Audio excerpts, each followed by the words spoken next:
Good afternoon বন্ধুরা, দেখো খেতে বসে পড়েছি। যে প্রথমে দেখতে পাচ্ছ শসাটা পাতে না করলে ভালো লাগে না, তার সাথে সাথে লঙ্কা আর লেবু না দিলে একটু আমি খেতে পারি না। এটা হচ্ছে গন্ধরাজ লেবু। আর এই যে দেখতে পাচ্ছ আলু ভাজা, বেগুন ভাজা, আর এই যে শিমুল কাটা রান্না। প্রথমে খেয়ে নেব শসা। তোমরা কে কে খাবে চলে এসো, আমি খেয়ে নিচ্ছি। আর এই যে আলু ভাজা দিয়ে মশলা দিয়ে রান্না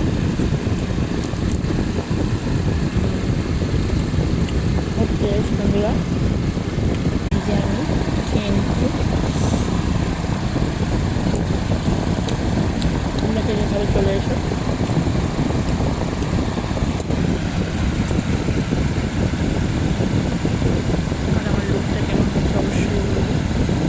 যে দেখতে পাচ্ছ চিংড়ি মাছের কালিয়াটা কেমন দেখতে হয়েছে অবশ্যই বলো। এটাকে পিস পিস করে নিয়েছিলাম। খুব টেস্ট হয়েছে বন্ধুরা, তোমরা না খেলে বুঝতেই পারবে না। তোমরা কে কে খাবে চলে এসো। আর একটা কথা বলতে ভুলে গেছি, যে লেবুটা দেখতে পাচ্ছ গন্ধরাজ লেবু, এটা আমাদের গাছেই রয়েছে, অনেক ধরেছে। তোমাদেরকে দেখাবো গাছটা একদিন পরে ভিডিওতে।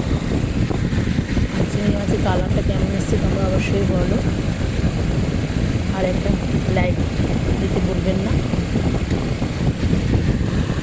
আর এই মাছটার কালারটা কেমন এসছে বলো, শিমুল কাটার